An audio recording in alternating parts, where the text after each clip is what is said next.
Welcome into the BVarsity Live post-game show. Zach Ewing, Trevor Horn, and Josh Bennett in the house. What? How are you? I'm fine. How are you?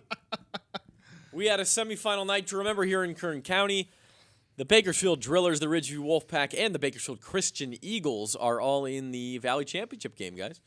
Big night for the local teams. Obviously, we'll have one game in town next week, and that's BCHS, the number one seed in D3. Other two teams are going to travel. So, like we had last year, 3 big games in the section finals for Kern County, so we got that one more time. Yeah, and last year, of course, Ridgeview and Liberty bringing home titles, and this Kennedy year, as well. And Kennedy, and this year in the top 3 divisions, Bakersfield the team in the final. And I think Bakersfield Christian a favorite against Tulare Western next week. That's their opponent in Division 3. Ridgeview certainly an underdog, I think, at undefeated Sanger in Division 2, although we can talk about that. Yes, and then in Division 1, Central hosting Bakersfield. Central's the number 1 seed. The way BHS is playing, that's a toss-up, I think, at worst for BHS. Yeah. BHS playing the way they are, and we'll get right to that game, guys. Let's cue the highlights of the big game out at Memorial Stadium. This one started at 5 o'clock, and early in the game, it's a pitch to Navante Demison, and he is going to take this thing 48 yards all the way to pay dirt. He's not used to running with the ball in his hand quite yet, although that's the second straight week he scored the first touchdown for the Drillers. Last week, a kickoff return, and this week, the 48-yard touchdown run. Extra point was missed, made it 6-0. And then Johnny Balderas making a catch for a first down. That was on a 3rd and long play, and a couple of plays later, it's Grant Bice working his way through the right side, taking the pitch into pay dirt, and giving Liberty a 7-6 lead. Paxton Winter's very good for Liberty, by the way. The kicking problem's really a non-factor tonight. Joshua Moran in the game at quarterback, and he hits Navante Demison.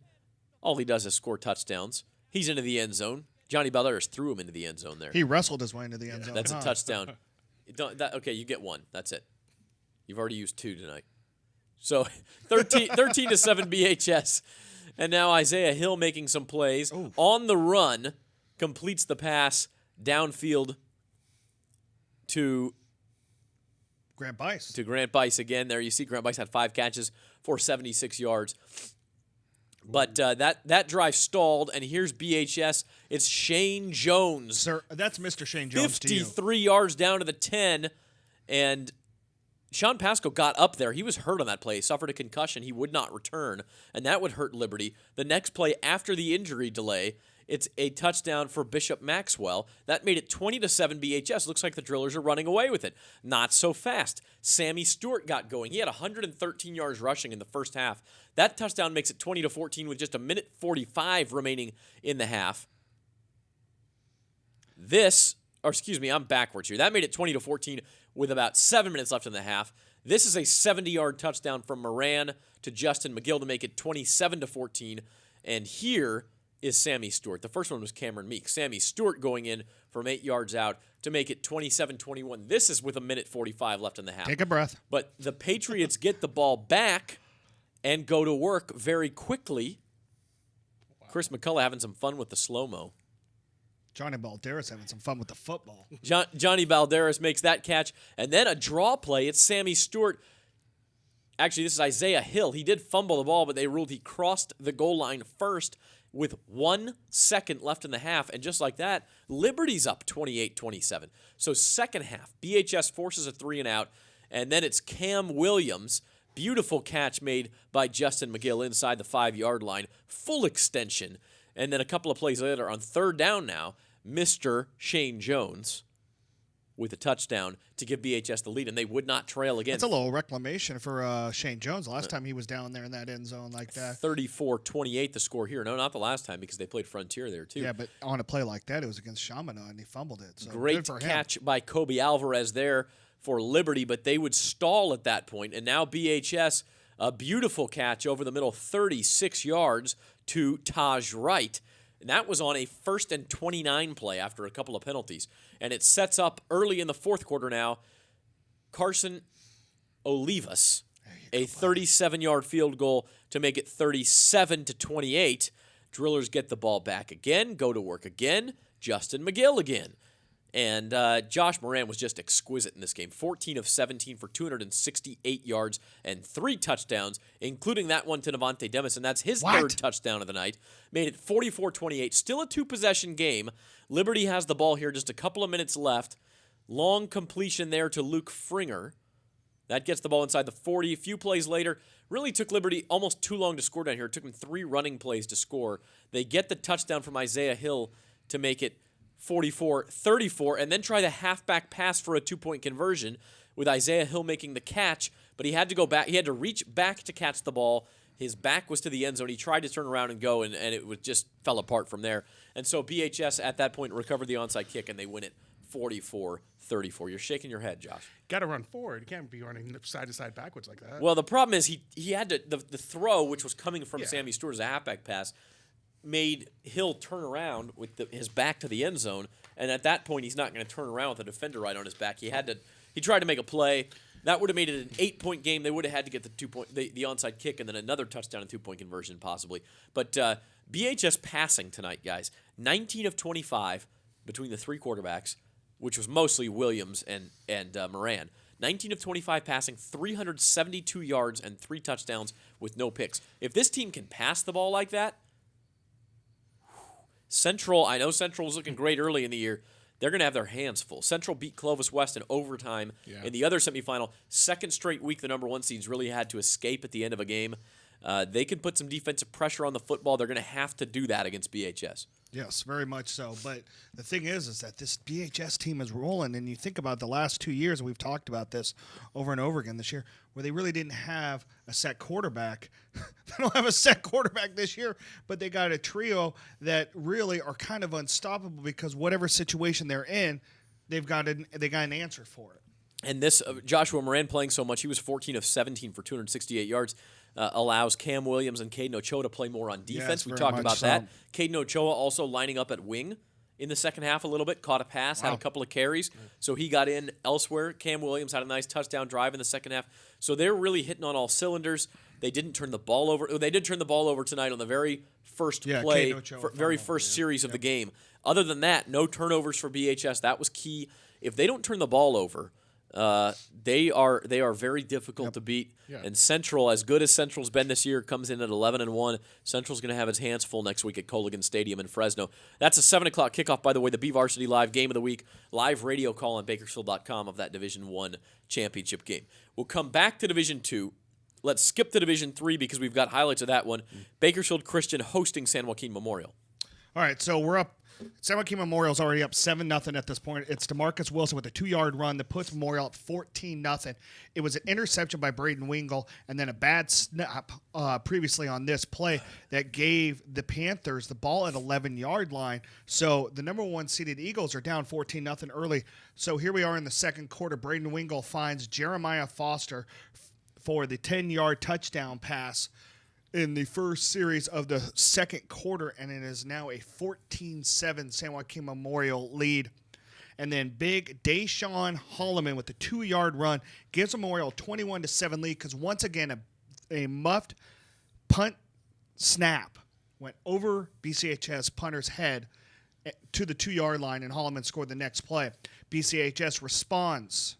Here is Wingle to Alex Wallace, 39 yards. It's 21-14 Memorial lead at the half. In the third quarter, Brock Holloway would get the ball.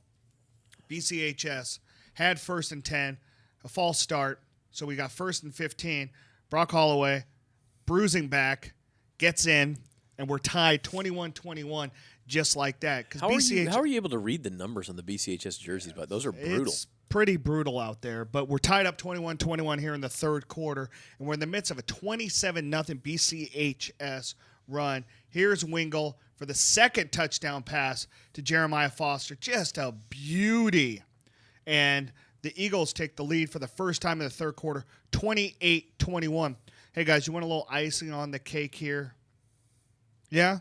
Sure, why not? Absolutely. Sure. Wingle, who had a career-high 487 yards passing tonight. 487. Drops back, finds a sprinting Steven Figures, and cuts through Memorial He's just running defense, past people. Cuts right through that defense like a knife through soft butter. 34-21. DeMarcus Wilson would score in a 70-yard touchdown run that would cut the Memorial drought, make it 34-28. And then BCHS would tack one more on. Third time, Wingle and Foster connect. That's a 20-yard touchdown pass. Foster also has 3 interceptions in the game. Memorial would score late with 12 seconds left in the game. Onside kick recovered by BCHS. The Eagles win 41-35 and will advance to the D1 section championships at home against Tulare Western next week. First time the Eagles have been in the section championships since 2013 when the Eagles went to the D4 CIF small school championship game. Yeah, so a little bit of a scare for BCHS. Got to get some long snapping work in this week. But Josh, BCHS obviously on film faster than Memorial. That's what Tulare Western's going to have to contend with next week. Yeah, and really what BCHS needs to do is crack down on defense, because even though Wingle had the 487 career high, they needed every single one of those yards. Yeah. So you can't expect that every game. You know, it's kind of funny because you look at that Memorial team. They brought in a sophomore 7 games ago, Alec Trujillo, to replace Michael Alvarez, who was a senior quarterback for them. Alvarez now at receiver for Memorial. He had 4 catches, 108 yards, including a 36-yard touchdown pass with 12 seconds left. But look at BCHS. You talk about Foster. He had 9 catches, 164 yards. Figures, 6 catches, 146 yards. And then Wallace had 7 catches, 147 yards. Incredible. Yeah, just a multi-pronged passing attack, and they can run the ball too. Yeah, kind of look like the younger brother of his head coach. It's what the kids call video game numbers. Yeah. Yeah, and that's David and Roger Carr coaching the offense for that team. I mean, they've really got it going. Obviously, they have the Eagles talent. have had some obviously great quarterbacks. You talk about Derek Carr and then Brandon Jones, who took the team to state 3 years ago, and now here's Braden Wingle with a bevy of, playmakers, and here we are again. They're the number 1 seed hosting a Tulare Western team. They really had a tough time with Tatchby last week, and then beat a Hanford team that was without their starting quarterback, who's headed to San Jose State, who was out for the year, and Brian Johnson. I don't know. Yeah. That sounds right. Yeah. That sounds right. Let's go Brandon with that. Johnson. Let's go with something like that. I don't know. I'm drawing a blank. It's late. But so that's in Division III. BCHS will host Tulare Western. Tulare Western can play a little defense, though. Remember, they held Tatchby down to 7 points. They beat up on Hanford tonight, held Hanford to 17 points. How do you defend Jeremiah Foster? Well, that's going to be the question mark. But I think Tulare Western. Jeremiah Foster's not too bad on defense. Holy cow. That guy was hawking Trujillo all night long. All 3 of his interceptions, right in the middle of the field, and Foster's just like, that's my ball. And I'm taking it. Yeah, he is a ball hawk in every sense of the word. So anyway, we talked about Division I and III. Here are some scores for you. This is game in overtime. Central beating Clovis West 34-28. Clovis West had the lead at 14-7 in this game. Central then kept popping ahead, only to be tied by Clovis West, and then they finally go ahead. One play, I believe, in overtime is all it took Central to win this game. Clovis West stalled in overtime, missed a field goal, and then Central scores in one play and moves on to the championship game. So quite a dichotomy. Central looking for section championship number 1 in school history, and Bakersfield High looking for number 37 to extend a state record. So that will be the dichotomy next week, but Central getting to host that one at Colligan Stadium. The other game, as we mentioned, BHS beating Liberty 44-34. The Drillers have won 8 straight games now, and they are rolling offensively. Defense maybe needs a little bit of work. Liberty ran the ball on them, and that's what Central will likely try to do next week, but BHS obviously scoring some points right now. In Division II now, Sanger all over Sunnyside, 56-9. And well, let's talk about Ridgeview first, and then, Trevor, I'll let you have the floor here. But I don't know that I agree with you. Ridgeview beating El Diamante 46-14. Unbelievably good performance for the Wolfpack. Jalen Prevost was sick. He didn't play very much in this game, and they still dominated LD. The tally was 243 to -9 yards at halftime. El Diamante had only 33 yards, I think it was, until the final 5 minutes when they scored both of their touchdowns. Ridgeview had backups in at that point. Jamar Moy had 3 rushing touchdowns. It was just a bloodbath right off the bat for Ridgeview, a dominating defensive performance for the Wolfpack. Now, here's my question. I like questions. Sanger is undefeated. Ridgeview's 7-5. Sanger beat the you-know-what out of Sunnyside tonight. Sunnyside's a pretty darn good team. You kind of looked at me funny when I said Sanger was a clear favorite over Ridgeview. How is that in dispute here? I don't know if it's in dispute, but how do you go against a Ridgeview team with as much talent as they have, and they're utilizing it now? And you got a game where Jalen Prevost, it sounds like he had a little bit of bout of the flu, and then you had a freshman, and Isaiah Alexander Williams comes in his first varsity you got start. to look out for this guy. Freshman, Isaiah Alexander Williams. 16 rushes, 136 yards, and 2 touchdowns. You add him into the mix with Prevost. You add him in the mix with Marinox. You add him in the mix, obviously, with Jamar Moya. I don't know. I mean, that's just – here we are. The Wolfpack are in the section finals for the 6th consecutive season. Incredible. Jamar Moya's he'll be playing in his 4th section championship game next week. And a couple of other seniors as well, but I know Moya played in one as a freshman. 4th? Can you imagine that, Josh? That's incredible. Playing 1, that's good for most guys. Yeah, 6 in a row, looking for the three-peat. Playoffs. I mean, if that's the one thing you want to give Ridgeview a chance of winning this game, it's experience and knowing how to play at a high level like this in a section title game. Yeah, and Sanger is a senior-laden team. They certainly appear to be rolling. They have not played even a close game in the playoffs, and they're going to be playing in front of a raucous home crowd. Chuck Shadan's possibly his last Central Section game. Of course, they would go on to a state playoff game if they won, but their legendary coach could be retiring. At least it's rumored. So a lot of things going Sanger's way there. But I'm boy, excited about going to that game. Ridgeview, you don't want to face them the way they're playing right now. And it's only been 3 weeks now. I mean, 4 weeks ago they were losing to Tehachapi, and we were sitting here wondering they were losing to Tehachapi. what was going on with Ridgeview. Were they down 28-0 at one point before they scored 2 late touchdowns against Tehachapi? I think it was 28-7. But still, I mean, you're talking about 28-7 loss to Tehachapi. They can only put up 7 points in the D3 quarterfinals last week. And then here they are. Dennis Manning gives his team an ultimatum that says if you don't beat Independence in the season finale, you're not going to the playoffs. They rout Independence, and then they rout Redwood last week, and then they rout El Diamante at home tonight. And you just feel something really kind of special going on. And I'm not saying that they're going to go in there and they're going to rout Sanger, because they won't rout Sanger. But it's not going to be a blowout. Yeah, either way. Probably not, Josh. But this is the Wolfpack team we expected to see all season, and they're finally showing That's up. it. That's true. That's it right there. Yeah, Where did we have Ridgeview at the start of the season? We had them number 1 in the section. Yep. Why? Because they had a whole bunch of talent coming back. Yeah. And you look at him, and then you've got a sophomore quarterback, Keontae Clinton, and you're like, oh, maybe he can be the next Lawrence White. And maybe he can. But not as a sophomore. Yeah, but not as yet. a sophomore. And he's getting there, and he's playing better, and he's allowing Jamar Moya to move around and do different things. And Ricky Leung Y right now is the guy that's kind of been totally unleashed the last 3 weeks. That guy is a beast. He is an absolute menace on the defensive line. And when you're playing against him, you look at the numbers for El Diamante that you talked about tonight. Why? Big reason, Leung Y. And I would love to see Alexander Williams play, because that guy sounds like he's the real deal as well. You know what's funny? He's a 15, 14-year-old freshman, and you looked at him, and I remember the first time I saw him was in – I think he was playing in the JV game, or it might have been in practice, and I was sitting there talking to Dennis Manning before a game, and I looked at Dennis Manning and I was like, what is that? Why is he on your JV team? He goes, because he's a freshman, Trev, and he's 14. And I go, what?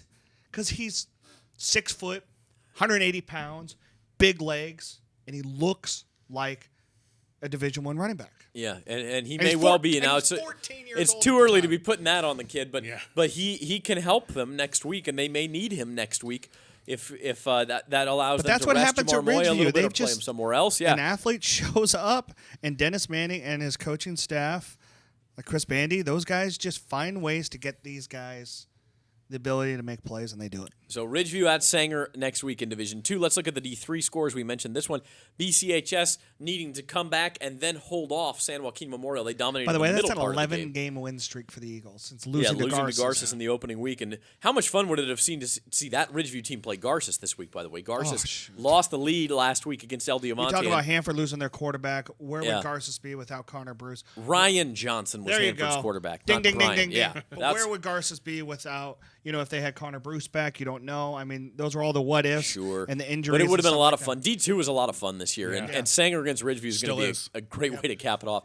Okay, so BCHS, they faced Tulare Western, as we mentioned. They dominated Hanford, surprised us because they had trouble with Tehachapi. Yeah. Maybe Tehachapi was playing better than anybody thought, or Tulare Western figured something out. But anyway, it's the Mustangs who are moving on to the championship game to face BCHS. In Division 4, Cesar Chavez, well, they ran into a buzzsaw tonight, and the Selma Bears are that buzzsaw. Yep. And Selma, 35-3. Seeking a first section title. Since 1980. I was wrong earlier in the week. I told you 1954. Second one since 1954. But still, I'm gonna throw a little of my Sacktown love back the way. Matt Logue is a head coach for Selma. He knows a thing or two about coaching greats. His dad, Terry Logue, is a longtime head coach at Bear River, which is an hour north off the I-80 from Sacramento. Terry Logue has 221 career wins. So he played for his dad. He graduated from Bear River in 2002. So Matt Logue knows a thing or two very about good winning for the him. section title. Very good for him. Moving on. There's way too much Sacramento in this show. Chowchilla won this game with 1 second left. A pass, and then the receiver's getting tackled. He laterals it backwards. Running back, he's also getting tackled and drags 2 defenders into the end zone from 5 yards out. A miracle victory for the Redskins. If you want to see the video of that play, Nick G from the Fresno Bee tweeted it out. We have it on our Twitter page. Holy moly. What a way to win a semifinal. And so Chowchilla, the defending champion, they get to challenge themselves to go to Selma next week. I mean, you got to like Selma in that game, but Chowchilla has a little bit of magic going on right now. So Chowchilla at Selma in D4. In D5, an undefeated team is Mendota. The Aztecs take it to Sierra, and they will take on the Fireball Eagles, who finally knocked the number 10 seed Yosemite out of the playoffs. What was Yosemite doing with a 10 seed anyway? They were 9-3 coming into this game. Yeah. Fireball beats Yosemite, so it'll be Fireball at Mendota. In Division 6, a close game between the 1 and the 4, but Strathmore holds off Riverdale, and they remain undefeated. And the Spartans will take on the Sierra Pacific Bears. So the end of the run for Kennedy, a 2-time defending champion in D6, but they lose it 40-21 to Sierra Pacific. So it's Sierra Pacific at Strathmore in D6. And in the southern section, the other Kern County team still alive, Mojave, they will play for their section final tomorrow at 6 o'clock against Faith Baptist of Canoga Park. And so the Mustangs, good luck to them as they seek 8-man glory. Final thoughts, Josh. How about a couple of facts here? All 6 number 1 seeds are in the section finals in the 6 divisions. Doesn't happen very often, yeah. Nope. 4 undefeated remain, although they are all out of area teams, but still very impressive.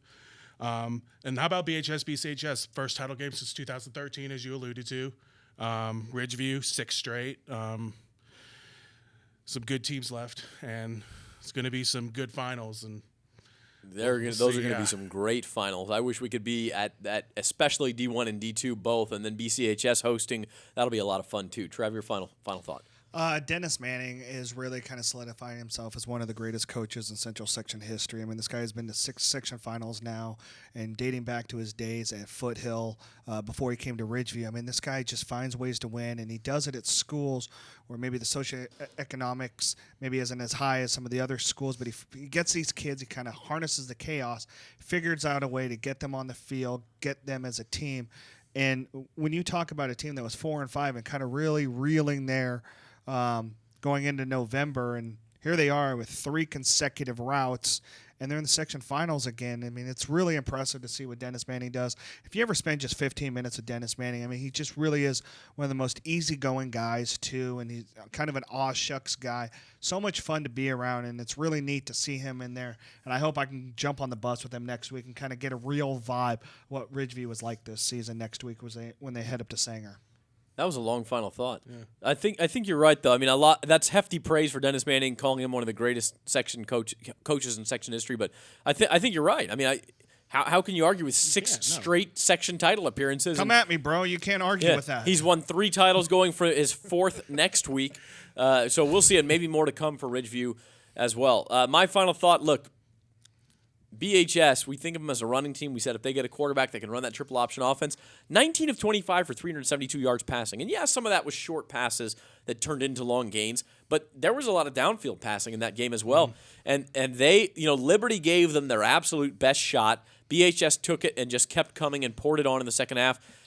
BHS is at the point where, as dominant as Central was earlier in the season, I think they go into this game as maybe a slight favorite, but I think BHS goes in as a favorite in Division Well, One. and think about how the three of us sat here September 15th in this studio and just felt sick to our stomach for Josh Brown when he broke his collarbone against that game against Valencia. And then here he is. Dad Johnny gets him on the right diet. He gets through physical therapy. And then he goes 13-16 tonight, and he's back on the field on his senior year when he was in street clothes for senior night 3 weeks ago. Absolutely incredible comeback for him. Yeah. Great to see. And when you get a guy like that can run the offense and that allows the other two quarterbacks to play more defense, it's scary how good BHS is right now. So next week, boys and girls, Bakersfield High at Central in Division One. You'll be at that Ridgeview game? I'll be there. That'll be the BVarsity Live game of the week. Ridgeview at Sanger in Division 2. That's I'll your be at home that next game. week. And our own Jeff Evans will be at Bakersfield Christian, where the Eagles are hosting the Tulare Western Mustangs. So Darren Carr has coached in many Valley Championship games as an assistant at BHS, getting to coach in one as a head coach at home next week, and they carry the flag here in Kern County as far as home games. And then next week, Ridgeview and BHS on the road. Don't forget about the runners tomorrow before you go. Yeah, and cross-country state championships tomorrow. What time do they start? 9 o'clock? 8:30 in the morning. 8:30 a.m. Get yourself on the road, Trevor. That fog's going to be fun. And our producers, Chris McCall. And don't forget, hey, congratulations to Liberty, too. They played really well tonight. They had a lot of injuries this year, but that was a worthy defending champion. It took a big blow to get them to go down finally, and they did tonight. So their season is over, but congrats to the Patriots as well. Chavez And Kennedy Chavez as and well. Kennedy, Yep. too. For Chris McCullough, that's Josh Bennett and Trevor Horn. I'm Zach Ewing. Good night, everybody.